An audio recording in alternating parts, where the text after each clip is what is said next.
The Tale of Melon City in Tamil. The tale of Melon City என்ற அத்தியாயம் விக்ரம் சேத் எழுதிய நையாண்டி கதையாகும்.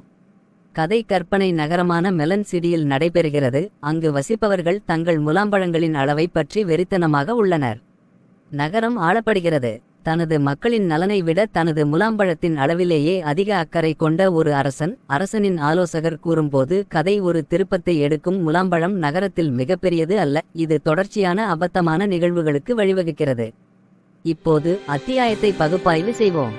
கதை அதிகாரம் மற்றும் அரசியலின் தன்மை பற்றிய வர்ணனையாகும்.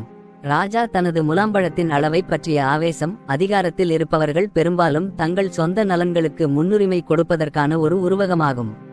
அவர்களின் மக்கள் அளவு மற்றும் அந்தஸ்தின் மீதான மனித ஆவேசத்தின் அபத்தத்தையும் இந்த கதை எடுத்துக்காட்டுகிறது. அத்தியாயம் அதிகாரத்தின் தன்மை, லட்சியத்தின் ஆபத்துகள் மற்றும் மனித ஆவேசத்தின் அபத்தம் உட்பட பல கருப்பொருள்களை ஆராய்கிறது. கதை பணிவின் முக்கியத்துவத்தையும் பெருமையின் ஆபத்துகளையும் எடுத்துக்காட்டுகிறது.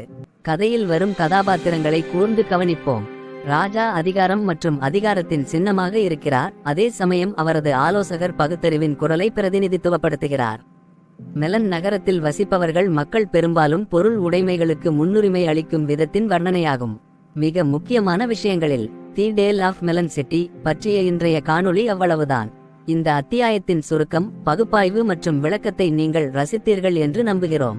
உங்களுக்கு ஏதேனும் கேள்விகள் அல்லது சந்தேகங்கள் இருந்தால் கீழே உள்ள கருத்துகள் பிரிவில் அவற்றை தெரிவிக்கவும். வேண்டாம். மேலும் கல்வி சார்ந்த உள்ளடக்கங்களுக்கு எங்கள் சேனலை விரும்பவும் குழு சேரவும் மறக்க வேண்டாம். பார்த்ததற்கு மீண்டும் நன்றி. 11ஆம் வகுப்பு ஆங்கிலத்திலிருந்து கூடுதல் அத்தியாயங்களை நீங்கள் ஆராய விரும்பினால் எங்கள் பிளேலிஸ்டை பார்க்கவும். அடுத்த வீடியோவில் சந்திப்போம்.